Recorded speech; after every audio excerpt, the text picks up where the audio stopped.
السلام علیکم ویورز، ہمارے چینل پر خوش آمدید۔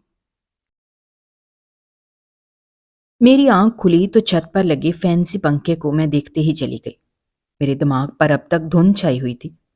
اسی طرح چت لیٹے لیٹے نہ جانے مجھے کتنی دیر ہو چکی تھی کہ اچانک زوردار آواز سے دروازہ کھلا تو میں اٹھ کر بیٹھ گئی۔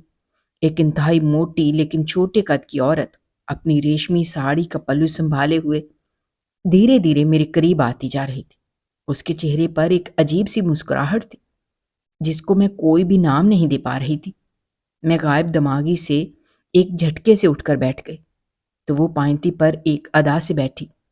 اس کی نگاہیں مسلسل میرے چہرے کا طواف کر رہی تھیں اور میری نگاہیں اس کے ناک میں پڑے ہوئے بڑے سے چمکتے کوکے پر اٹک سی گئی۔ اس کا چہرہ انتہائی تیز میک اپ سے لتھڑا ہوا تھا۔ لتھڑا ہوا اس لیے میرے ذہن میں آیا کہ میں نے اس طرح کا تیز میک اپ اگر کسی کا دیکھا تھا تو وہ خواجہ سرا تھے، جو ہماری گلی محلوں میں شادی بیاہ کے موقع پر آ کر پیسے مانگتے، یا پھر اگر کسی کے ہاں بیٹا پیدا ہوتا تو وہ اس کی خوشی کا نیک مانگنے کے لیے دروازے پر کھڑے ہو کر تالیاں بجا کر گانے گا کر آخر میں پیسوں کی ڈیمانڈ کرتے، جو صاحب خانہ کو ان کی فرمائش پر دینے ہی پڑتے۔ لیکن خواجہ سرا اگر منہ سے کچھ نہ بھی بولتے تو اپنی باڈی لینگویج کے ذریعے سے ان کا پتہ چل جاتا کہ یہ کس صنف سے تعلق رکھتے ہیں۔ لیکن یہ خاتون مجھے کہیں سے بھی خواجہ سرا نہیں لگ رہی تھی۔ ایک دم میرے دماغ میں جھپاکا سا ہوا کہ اس طرح کی عورتوں کے کردار اکثر ڈراموں اور فلموں میں دیکھے ہیں، جو کسی کوٹھے پر بائی کا کردار نبھا رہی ہوتی ہیں۔ اس خیال پر ہی میرے جسم کو ہلکے ہلکے جھٹکے لگنے شروع ہوئے۔ میں نے اس کی شکل سے ایک دم اپنی نگاہ ہٹا کر اس کمرے میں دائیں بائیں دیکھا اور پھر اپنی نگاہیں اس عورت کے چہرے اور جسم پر مرکوز کر دی۔ اس عورت نے اپنے ہاتھ میں پکڑے ایک چاندی کے چھوٹے سے ڈبے میں سے پان کا پتا نکالا اور انتہائی سکون کے ساتھ پان بنانے لگی۔ ساتھ ہی ساتھ خاموشی سے وہ میرے چہرے کا جائزہ بھی لیتی جاتی۔ ایسا لگتا جیسے میرے چہرے کے ساتھ ساتھ میرے دماغ کو بھی پڑھ رہی ہو۔ اس کی مسلسل لال لپسٹک سے سجے ہونٹوں پر ایک عجیب سی مسکراہٹ تھی جو مجھے الجھن میں مبتلا کر رہی تھی۔ سنا ہے جب سے آئی ہو بہت چیختی ہو اور پھر بے ہوش ہو جاتی ہو، بہت کمزور اعصاب کی لگتی ہو، اسی لیے ہم بھی خاموش ہو جاتے ہیں کہ دیکھیں چڑیا کب تک زور آزمائی کرتی ہے۔ وہ میری طرف دیکھ کر بولی اور پھر نگاہیں جھکا کر اپنا پان تیار کرنے لگی۔ تو میں نے الجھن بھری نظروں سے اس کی طرف دیکھتے ہوئے کہا، آپ کون ہیں؟ واللہ کتنی مترنم آواز ہے، بالکل تیرے چہرے کی طرح۔ اس نے ایک دم پان بنانے سے اپنے ہاتھ روک کر مجھے بغور دیکھ کر ستائشی لہجے میں کہا۔ تو میں خود میں سمٹ گئی۔ مجھے اب کوئی شک نہیں رہا۔ میرا دل کہہ رہا تھا کہ میں کسی انتہائی غلط جگہ پر آ چکی ہوں۔ اچانک میرے خیال کی رو ٹوٹی۔ جب اس نے اپنا تعارف کروایا تو میرا رہا سہا شک بھی دور ہو گیا۔ میرا نام مینا بائی ہے اور میں ان لڑکیوں کے لیے انتہائی فرشتہ ہوں جو میری بات مان کر میرے ساتھ تعاون کرتی ہیں، تو بدلے میں نہ صرف میرا تعاون حاصل کرتی ہیں بلکہ عیش بھی کرتی ہیں۔ اس نے اپنی کجلا لگی آنکھوں کو ایک خاص زاویے سے تیکھا کر کے میری طرف دیکھا تو میں گھبرا گئی اور اسے خوفزدہ نظروں سے دیکھنے لگی۔ اچانک اس کے چہرے کی جون بدلی اور آنکھوں کی سختی ایک دم نرمی میں بدلی۔ دیکھو لڑکی، بات صرف اتنی سی ہے کہ تمہیں اب تک تو پتہ چل گیا ہوگا کہ تم اس وقت مینا بائی کے کوٹھے پر موجود ہو۔ تمہارا یار تمہیں میرے پاس پورے 50 لاکھ میں بیچ کر چلا گیا۔ اس کی باتیں سن کر اذیت سے میری آنکھیں پھیل گئیں۔ مجھے یوں لگا کہ جیسے کسی نے میری آنکھوں میں اتنی مرچیں بھر دی ہوں کہ مجھ سے اپنی آنکھیں بند کرنا محال ہو رہا تھا۔ کب میری آنکھوں سے آنسو بہنے لگے مجھے پتہ ہی نہ چلا۔ مجھے جیسے سکتہ سا ہو گیا۔ وہ میری حالت سے بے نیاز بولتے چلی جا رہی تھی اور میں کسی پتھر کے مجسمے میں ڈھلتی جا رہی تھی۔ وہ مجھے گولی مار دیتی تو مجھے اتنی تکلیف نہ ہوتی جتنی تکلیف مجھے یہ بات سن کر ہو رہی تھی کہ جہانگیر مجھے بیچ کر چلا گیا ہے۔ گویا اس نے محبت کے نام پر میرے دام کھڑے کیے اور مجھے ساری زندگی کا روگ لگا گیا۔ مجھے اس کے باوجود مینا بائی پر شک ہونے لگا کہ شاید وہ جھوٹ بول رہی ہو۔ میرا جہانگیر ایسا نہیں تھا، وہ ایسا کر ہی نہیں سکتا۔ یہ تو ہماری محبت کی شادی تھی۔ میں نے سب کچھ اپنا اس پر نچھاور کر ڈالا۔ اس کے باوجود وہ مجھے دھوکہ کیسے دے سکتا ہے؟ اور دھوکہ بھی اتنا بڑا کہ وہ مجھے لا کر ایک ایسی گندی جگہ پر بٹھا گیا کہ جہاں سے اس نے نہ صرف خود فائدہ حاصل کیا بلکہ اب مجھ سے دوسرے فائدہ حاصل کرنے کے لیے تیار بیٹھے تھے۔ مینا بائی یقیناً غلط بات کر رہی ہے، مجھے جہانگیر کے خلاف استعمال کر رہی ہے، ورنہ ایسے کیسے ہو سکتا تھا؟ تم جھوٹ بولتی ہو، ایک دم میں نے غصے سے اس کی طرف دیکھ کر کہا تو وہ چونک کر میری طرف دیکھنے لگی۔ اس کے پان بنانے والے ہاتھ ایک دم سے رک گئے۔ اب اس کے چہرے کی جون پھر بدلی، جہاں پر تھوڑی دیر پہلے نرمی اور عجیب سی پرسرار مسکراہٹ تھی، وہاں پر اب غصے کی آثار نمایاں تھے۔ اس نے اپنی بھویں چکائیں اور پھر دوبارہ سے پان تیار کر کے سکون سے چاندی کے اس ڈبے کو بند کیا اور پان کو اپنے منہ میں رکھا۔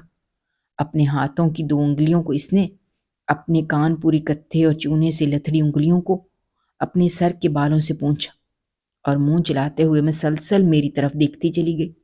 چلو مان لیا، تمہارا جہانگیر سچا اور میں جھوٹی ہوں، لیکن پھر مجھے تم یہ بتاؤ کہ آج تمہیں یہاں پر دوسری رات ہے تو تمہارا جہانگیر کہاں ہے؟ اگر وہ تیرا اتنا ہی مخلص خصم تھا تو اب تک تجھے یہاں سے لے کے کیوں نہیں گیا؟ بلکہ لے جانے کو تو چھوڑو، جو شریف خصم ہوتے ہیں وہ اپنی عورتوں کو بازار کی زینت نہیں بناتے۔ پھر تیرا یار تجھے یہاں چھوڑ کر خود کون سے چلے کاٹنے کے لیے پہاڑ پر چلا گیا ہے کہ اب تک واپس ہی نہیں آیا؟ اس کی باتیں سن کر میں اندر تک لرز گئی۔ وہ سچ ہی تو کہہ رہی تھی، لیکن یہ دل کمبخت ماننے کو تیار ہی نہیں تھا۔ دیکھیں، میری ایک بار بات جہانگیر سے کروا دیں۔ تو وہ میری بات سن کر زوردار کہکا لگا کر ہنسنے لگی۔ ارے پاگل، تو بات کرنے کا کہتی ہے؟ تیری اتنی چکنی صورت کی خاطر تو میں اس سے تیری ملاقات بھی کروا سکتی ہوں۔ مینا بائی کی بات سن کر میں ایک دن اس کے قریب آئی اور اس کے گھٹنے پکڑ کر بیٹھ گئی۔ تمہیں رب کا واسطہ مجھے ایک دفعہ جہانگیر سے ملوا دو، میں تمہارا یہ احسان کبھی نہیں بھولوں گی۔ تمہیں میری بات پر وقفے وقفے سے ہنسنے لگی۔ ارے تیرے اوپر احسان تو کیا، تجھ پر تو میں پوری کی پوری قربان ہو جاؤں۔ اس بار کیا چیز لے کر آیا ہے جہانگیر؟ ارے تو شہزادی ہے، شہزادی، ہمیں حکم کیا کر۔ مجھے اس کی باتیں سن کر شدید کراہیت کا احساس تو ہو رہا تھا، لیکن میں یہ جانتی تھی کہ میں اس مرحلے پر اس عورت سے کسی صورت بگاڑ پیدا نہیں کر سکتی، کیونکہ یہی وہ واحد ذریعہ تھا جو مجھے جہانگیر کے قریب لے جا سکتا تھا۔ جانے کیوں، جہانگیر کے خیال سے ہی میں بچوں کی طرح مچلنے لگی۔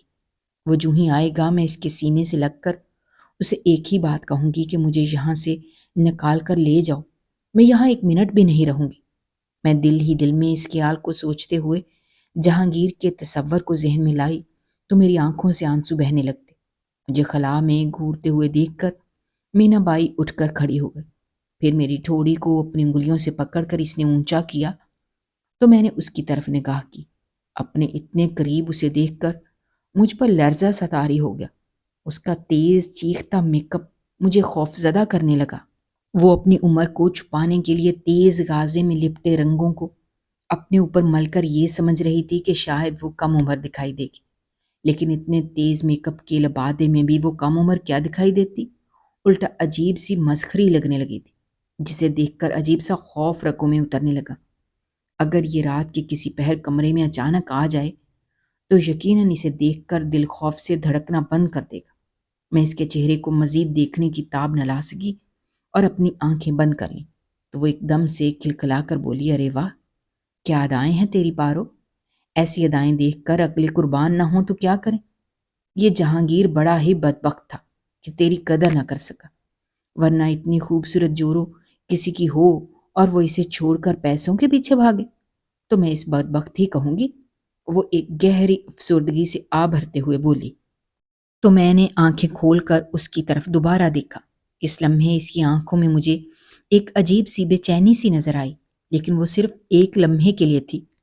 اب پھر سے اس کی آنکھوں میں وہی سرد مہری ابھر چکی تھی۔ وہ میرے پاس اٹھ کر دروازے کی طرف گئی تو میں اسے حسرت بری نگاہوں سے دیکھتی چلی گئی۔ کل جہانگیر تیرے پاس آ جائے گا، تجھے اس سے ملنے کی جو تڑپ ہے وہ یقیناً کل ٹھنڈی پڑ جائے۔ ویسے میرا ایک مشورہ ہے کہ تو اس سے نہ ہی مل تو اچھا ہے، لیکن میں یہ جانتی ہوں کہ یہ کمبخت محبت تجھے میری بات پر یقین ہونے نہیں دے گی، اس لیے کل اپنی آنکھوں سے دیکھ لینا اور پھر اپنی اس محبت کو تھپک تھپک کر سلا دینا، کیونکہ یہی تیرے لیے بہتر ہے۔ اور ایک بات اور کان کھول کر سن لے، اگر میرا کہا درست ہوا تو تجھے وہی کرنا پڑے گا جو میں کہوں گی۔ میں اب تیرے مزید ڈرامے نہیں دیکھ سکتی، سمجھی تو؟ یہاں لڑکیاں میری بات مانتی ہیں، لیکن اس کوٹھے کی تاریخ میں پہلی بار ہوا ہے کہ میں کسی لڑکی کی بات مان کر اسے یقین دلانے کے لیے اس حد تک جا رہی ہوں، ورنہ میں اتنی بھی مجبور نہیں کہ کسی لڑکی کی خاطر اپنے اصول توڑوں۔ اس کے لہجے میں اتری سانپ جیسی پھنکار سن کر میری ریڑھ کی ہڈی میں سرد لہر سی دوڑ گئی، اور پھر وہ کمرے سے نکلی، لیکن دروازہ بند کر ڈالا۔ یقیناً مجھے انہوں نے اس کمرے میں بند کر کے رکھا ہوا ہے، میں نے دل میں سوچا، اور پھر اٹھ کر میں دروازے کی طرف گئی۔ ہینڈل گھمانے لگی تو مجھے اندازہ ہوا کہ مجھے دروازے کے باہر سے لاک کیا گیا ہے۔ دل کو ایک دھچکا سا لگا، اور مینا بائی کی باتوں میں مجھے کہیں نہ کہیں تھوڑی بہت سچائی نظر آنے لگی۔ اچانک میں وہیں دروازے کے پاس ہی بیٹھ گئی اور یہ سوچنے لگی کہ اگر مینا بائی کی کہی ہوئی ساری باتیں درست ثابت ہوئیں تو کیا ہوگا اس مان کا جو اپنے ہی ہاتھوں تعمیر کیا گیا تھا، جس کے ٹوٹنے کے اندیشے سے جاگ گئے تھے۔ میں اللہ سے دعا کرنے لگی کہ مینا بائی کی ساری باتیں غلط ثابت ہو جائیں، بلکہ میں یہ بھیانک خواب دیکھ رہی ہوں، اور جب آنکھ کھلے تو ایسا کچھ بھی نہ ہو۔ میں دونوں ہاتھ اٹھائے دعاؤں میں اللہ تعالیٰ کو یاد کر رہی تھی کہ اچانک مجھے دروازے پر کھڑپڑ کا احساس ہوا، جیسے کوئی چابی لگا کر لاک کھول رہا ہو۔ تو میں ایک دم سے اٹھ کر کھڑی ہو گئی۔ دل میں ایک خیال سا آیا کہ کیا خبر دروازہ کھلے اور سامنے جہانگیر ہو۔ میں آنکھیں بند کر کے دل ہی دل میں اللہ سے فریاد کر رہی تھی کہ جو سوچ رہی ہوں وہ درست ثابت ہو جائے۔ لیکن جو ہی دروازہ کھلا تو سامنے ایک 18 سالہ کم سن سی لڑکی ہاتھوں میں ٹرے اٹھائے اندر داخل ہوئی، اور مجھ پر نگاہ پڑی تو وہ ہلکا سا مسکرائی، اور پھر اس نے مجھے آنکھ سے اشارہ کرتے ہوئے کہا کہ کھانا کھا لو۔ میں نے اس کے ہاتھ سے ٹرے نہیں لی تو وہ کندھے اچکاتے ہوئے دھیمی چال چلتے بیڈ کے قریب آئی اور کھانا بیڈ پر ہی رکھ دیا، اور پھر بولی، کھانا کھا لینا، ٹھنڈا نہ ہو جائے کہیں، آج کل ٹھنڈ بھی بڑی پڑ رہی ہے۔ ویسے ایسا کھانا تو مینا بائی نئی آنے والی لڑکیوں کے لیے تو بالکل بھی نہیں منگواتی، اس لیے کھانا میں لے کر آئی۔ مجھے تو تمہیں دیکھنے کا شوق تھا کہ تم میں ایسا کیا ہے کہ تمہاری خاطر مینا بائی نے یہ کھانا اسپیشل بازار سے منگوایا ہے۔ پھر وہ میرے قریب آئی اور مجھے گھوم گھوم کر دیکھنے لگی۔ میں اسپاٹ چہرے کے ساتھ اسے تکے جا رہی تھی کہ وہ بالکل میرے سامنے آ کر کھڑی ہوئی۔ تم تو واقعی کسی ہیرے سے کم نہیں ہو مینا بائی، تم پر ویسے نہیں پھسلی، تم میں واقعی کوئی نہ کوئی خاص بات تو ہے۔ تم یہاں آنے والی ہر لڑکی سے زیادہ حسین ہو، اس لیے ایک چھوٹا سا مشورہ دوں گی کہ جو بائی کہتی ہے اسے مان لینا، ورنہ بائی کو اچھی طرح سے منوانا آتا ہے۔ اس کی بات سن کر نہ جانے مجھے کیوں غصہ آ گیا، اور میں صدمے سے بولی، کیوں تمہاری بائی کوئی خدا ہے کہ اگر میں نہیں مانوں گی تو وہ مجھے موت دے دے گی؟ میری بات سن کر وہ انتہائی پرسکون انداز میں میرے قریب آئی اور میرے کانوں کے پاس اپنا منہ کر کے سرگوشی میں بولی، موت تو انسان کو اپنے وقت پر آتی ہے، لیکن بائی موت سے بھی بدتر حال کر دیتی ہے کہ انسان نہ جینے کی حالت میں رہتا ہے اور نہ مرنے کی۔ اس لیے کوشش کرنا کہ یہ صورتحال پیدا نہ ہو، اور نہ ہی بائی کو اشتعال دلانا۔ دونوں صورتوں میں نقصان تمہارا اپنا ہی ہے۔ یہ میرا تمہارے لیے ایک مخلصانہ سا مشورہ ہے۔ یہاں تمہیں ایسے مشورے دینے والے کم ہی ملیں گے، ویسے بھی تم بہت حسین ہو تو یہاں پر زیادہ تر لڑکیاں تم سے حسد ہی کریں گی، اس لیے پہلے سے ہی میں تمہیں یہ باتیں بتا رہی ہوں تاکہ تمہیں پتا ہو اور تم ایسی غلطیوں سے باز آ جاؤ جو عموماً یہاں آنے والی ہر نئی لڑکی کرتی ہے اور پھر موت کے منہ میں جانے سے بال بال بچتی ہے۔ اس کی باتیں مجھے خوف زدہ کر دینے والی تھی۔ یقیناً یہاں جو لڑکی بات نہیں مانتی ہوگی اس کے ساتھ انتہائی برے ہتھ کنڈے استعمال کر کے اسے اپنی لائن پر لانے کی کوشش کی جاتی ہوگی۔ اس کی باتوں سے مجھے یہ الارم مل رہا تھا، لیکن میں خاموش رہی کیونکہ میرا ابھی اپنا دماغ کام نہیں کر رہا تھا۔ مجھے کچھ سمجھ نہیں آ رہی تھی کہ میں کہاں سے اٹھ کر کہاں چلی آئی۔ اس زندگی کا تو میں نے تصور بھی نہیں کیا تھا۔ یہ میرے ساتھ کیا بن گیا ہے، سوچ سوچ کے میری کمپٹیاں جلنے لگی تھیں۔ اس سے تو بہتر تھا کہ میں وہ زندگی جیتی اور وہیں رہتی جہاں میں رہ رہی تھی۔ کم از کم یہ اس جہنم سے تو وہ جگہ لاکھ درجے بہتر تھی۔ مجھے سوچتا دیکھ کر وہ آہستہ سے بولی، کیا سوچ رہی ہو؟ کھانا ٹھنڈا ہو رہا ہے۔ میں نہیں کھاؤں گی، تم اٹھا کر لے جاؤ، میں نے انتہائی بیزار لہجے میں اس سے کہا۔ تو وہ منہ بناتے ہوئے ٹرے کو بیڈ سے اٹھانے لگی اور میرے پاس سے گزرتے ہوئے وہ جو ہی دروازے کے پاس گئی تو میں بھاگ کر اس کے قریب گئی۔ خدا کے لیے دروازہ بند مت کرو، مجھے یہاں سے نکالو۔ میں اس کے سامنے ہاتھ جوڑ کر کھڑی ہو گئی تو وہ مجھے سرد آنکھوں سے گھورنے لگی۔ اپنی جوانی پر رحم کھا، کیوں اس ہیرے جیسے جسم پر بائی سے جوتے کھاتی ہے؟ یقین کر، اگر تو نے اپنے دماغ سے یہاں سے جانے کا خناس نہ نکالا تو بائی تجھے رستم کے حوالے کر دے گی، اور وہ 1 منٹ میں ہی جسم کی کھال ادھیڑ کر رکھ دیتا ہے۔ اپنے جسم پر تشدد کروا کے عقل کے ناخن لینے سے بہت بہتر ہے کہ پہلے ہی عقل کر لے۔ یہاں سے جانا اب تقریباً تیرا ناممکن ہے۔ تجھے وہ یہاں پر بیچ کر گیا ہے، اور تو کوئی پہلی لڑکی نہیں ہے، وہ اس کوٹھے کا دلال ہے۔ انگنت لڑکیاں لے کر آ چکا ہے جن سے اس نے پہلے نکاح کیا، اور پھر نکاح کے جھانسے میں انہیں یہاں پر بیچ گیا اور اپنے پیسے کھڑے کر لیے۔ اس لیے بہتر ہے کہ تو جتنی جلدی اس حقیقت کو جان لے اور سمجھ لے، تیرے لیے سانس لینا اتنا ہی آسان ہو جائے گا، ورنہ بائی کی تیرے اوپر سختیاں بڑھ جائیں گی، اور میں یقین سے کہہ سکتی ہوں کہ تو ان سختیوں کو برداشت نہیں کر پائے گی۔ میں بھاگی ضرور ہوں، لیکن میں نے جہانگیر سے نکاح کیا ہے۔ میں کوئی آوارہ لڑکی نہیں ہوں، اور نہ ہی کسی ایسی ویسی فیملی سے تعلق رکھتی ہوں۔ میں بہت ہی شریف خاندان سے ہوں۔ یہاں پر آنے والی 90% لڑکیاں شریف خاندان سے ہی تعلق رکھتی ہیں۔ تیرا کیا خیال ہے کہ ساری اس طوائف نگری میں پیدا ہوتی ہیں؟ اس کوٹھے کو آباد کرنے میں ان شریف زادیوں کا بہت بڑا ہاتھ ہے۔ اس لیے بس آج کی رات تجھے موقع دیا گیا ہے اچھی طرح سوچنے کا، لیکن میں تجھے شرط یا یہ کہہ رہی ہوں کہ کل کا چڑھنے والا سورج تجھے موقع نہیں دے گا، بلکہ تیرے ساتھ وہ بدترین سلوک کیا جائے گا جو یہاں تقریباً ہر نئی آنے والی لڑکی کا مقدر ہوتا ہے۔ اور میں دل سے چاہتی ہوں کہ تیرے ساتھ وہ حال نہ ہو، بلکہ تو بچ جائے، لیکن یہ اسی بات پر منحصر ہے کہ تو اپنی ضد سے باز آ جائے۔ اگر یہی ضد کل بھی دکھائی تو پھر تیرا تو اللہ ہی مالک ہے۔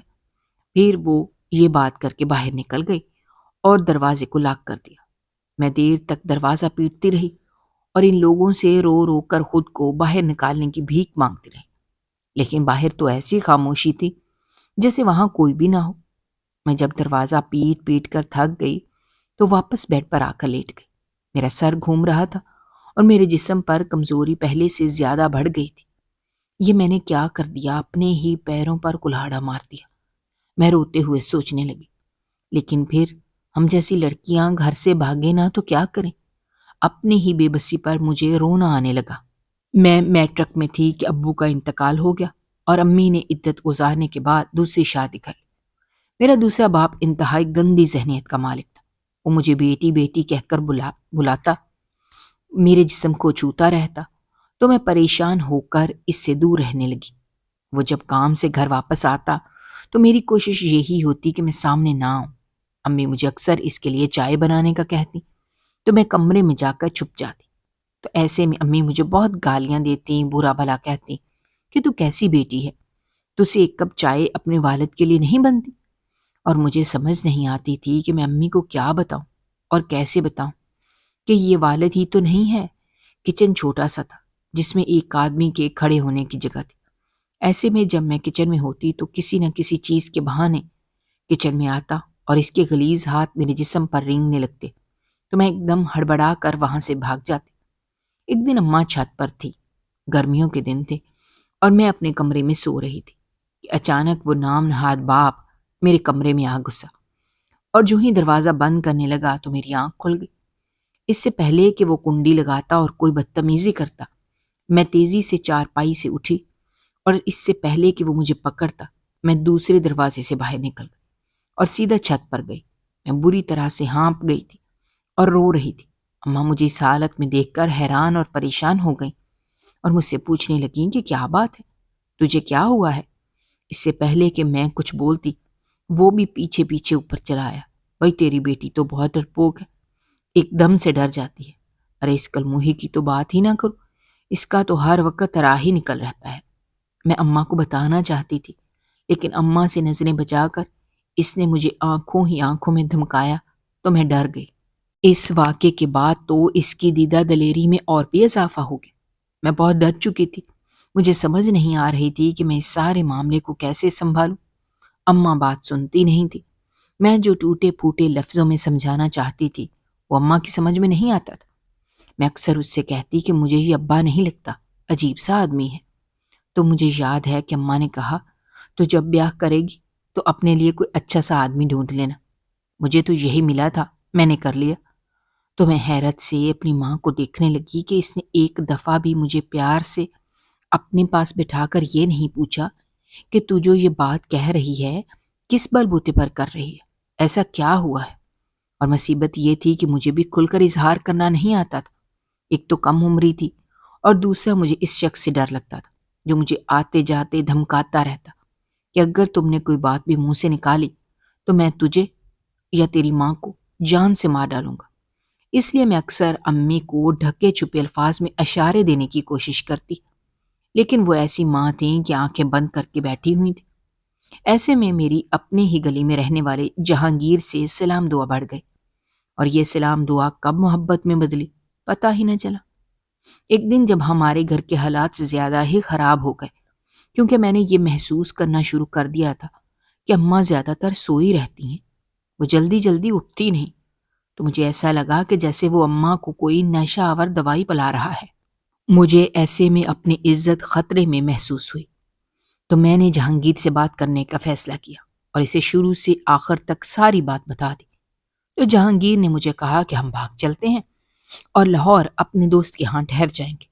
تو میں نے اس سے کہا کہ میں تیرے ساتھ جانے کے لیے تیار ہوں، لیکن اس سے پہلے تجھے مجھ سے شادی کرنی پڑے گی، میں ایسے تیرے ساتھ بھاگ کر نہیں جاؤں گی۔ تو جہانگیر نے کہا کہ ٹھیک ہے، ہم یہاں پر نکاح کر لیتے ہیں اور پھر یہ شہر چھوڑ جائیں گے، ورنہ لوگ ہمارا جینا حرام کر دیں گے۔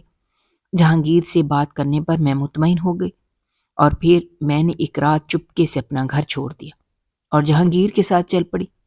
وہ مجھے لے کر بس اڈے آیا اور پھر یہاں سے ہم اس کے دوست کے گھر میں گئے جہاں ہمارا نکاح ہوا، اور میں اس کے ساتھ تقریباً 6 ماہ رہی کہ اس کے بعد یہ سانحہ ہو گیا کہ میں اپنے گھر سے اب کوٹھے پر بیٹھی تھی۔ میں جس عزت کو بچانے کی خاطر گھر سے نکلی تھی وہ عزت آج پہلے سے بھی زیادہ خطرے کا شکار ہو گئی۔ اگلے دن حسب وعدہ مینا بائی نے جہانگیر کو بلا لیا۔ میں نے جہانگیر کو جو ہی دیکھا تو میں اپنے حواس کھونے لگی۔ میں دوڑ کر اس کے پاس گئی اور اس کے سینے سے لگ گئی، لیکن وہ تو مجھ سے اس طرح سے ملا جیسے کوئی اجنبی ملتا ہے، اور پھر اس نے مجھے خود سے الگ کرتے ہوئے کہا کہ اب تیرا ٹھکانہ یہی ہے، اور یہ کہہ کر وہ چل دیا۔ میں روتی رہ گئی، اسے آوازیں دیتی رہ گئی، لیکن وہ نہ پلٹا۔ مجھے دوبارہ کمرے میں بند کر دیا گیا۔ مجھ پر تھوڑی بہت سختی کی گئی اور پھر اپنی لائن پر یہ لوگ لے آئے۔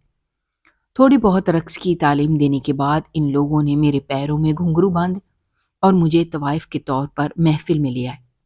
وہاں پر بیٹھے ہوئے لوگ میرے رقص سے زیادہ میرے جسم کو کسی ایکس رے کی طرح گھورتے رہتے۔ انہی میں سے ایک بزنس مین کو میں بھاگ گئی اور اس نے مجھے ایک رات کے لیے بائی سے مانگ لیا، اور اس ایک رات کی اس نے ٹھیک ٹھاک پیمنٹ بائی کو دی۔ جب وہ میرے کمرے میں آیا اور گندی نیت سے میرے قریب ہوا تو نہ جانے کیوں میرا دل اتنا خراب ہوا کہ میں نے وہیں کھڑے کھڑے کہہ کر دی، لیکن وہ پھر بھی کسی چپکو کی طرح وہیں پر کھڑا رہا۔ میں جب واش روم سے باہر نکلی تو اس نے مجھے کہا کہ کیا تم میرڈ ہو؟ تو میں نے کہا کہ ہاں میں میرڈ ہوں۔ تو ایک دم سے اسے غصہ آ گیا اور اس نے زوردار لات مار کر ٹیبل کو گرا دیا، اور پھر کمرے میں موجود ہر چیز کو اٹھا کر پھینکنے لگا، اور پھر اسی غصے سے باہر نکلا۔ ایک دم اس کے ملازم جو اس کے ایک اشارے پر کتے کی طرح دم ہلاتے ہوئے کسی کا بھی قتل کر سکتے تھے، اس نے انہیں اشارہ دیا کہ بائی اور اس کے تمام حواریوں کو پھینٹی لگاؤ کہ انہوں نے ہم سے دغا کیا ہے۔ مجھے کہا کہ لڑکی کنواری ہے اور یہاں وہ میرڈ لڑکی میرے متھے لگا رہے ہیں جو شاید امید سے ہے، اور پھر اس کے ملازموں نے کوٹھے کا بیرونی دروازہ بند کر کے بائی اور اس کے نوکروں کو خوب مارا اور انہیں جو پیسہ دیا وہ بھی ہتھیا لیا اور پھر چل دی۔ مار کھانے کے بعد بائی کسی زخمی سام کی طرح مجھ پر پھنکارنے لگی۔ جہانگیر نے ہم سے دھوکہ کیا، اس نے تو کہا تھا اس نے تمہیں ہاتھ بھی نہیں لگایا، لیکن تو حاملہ ہے، وہ بہت ہی خبیث ہے، اس سے تو میں نپٹ ہی لوں گی، لیکن تو یہاں سے دفع ہو جا۔ ہمارے دھندے میں کنواری دوشیزہ چاہیے ہوتی ہے، تیری جیسی حاملہ کو ہم نے پالنے کا ٹھیکہ نہیں لے رکھا۔ چلتی ہو یہاں سے۔ اور پھر اس کے نوکروں نے مجھے دھکے مار کر کوٹھے سے باہر نکال دیا۔ میں بالکل تنہا سڑک پر آ کر کھڑی ہو گئی۔ مجھے کچھ سمجھ نہیں آ رہی تھی کہ میں کہاں جاؤں۔ میں باہر تو کھڑی تھی، لیکن ارد گرد سے گزرنے والے مرد نما بھیڑیے مجھے نظروں ہی نظروں میں تول رہے تھے، بلکہ ایک دو نے تو مجھے باقاعدہ اپنے ساتھ چلنے کی دعوت دی۔ شرم کے مارے میں چیخ پڑی اور وہاں سے بھاگنے لگی۔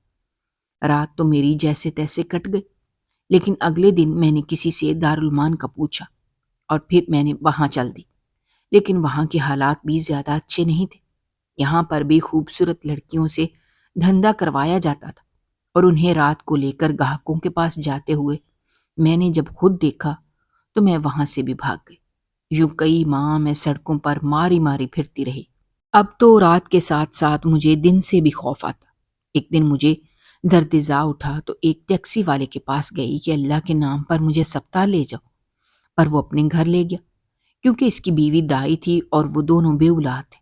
ان دونوں میاں بیوی نے شرط رکھی کہ اگر میں انہیں اپنی اولاد دے دوں تو وہ ڈلیوری کریں گے۔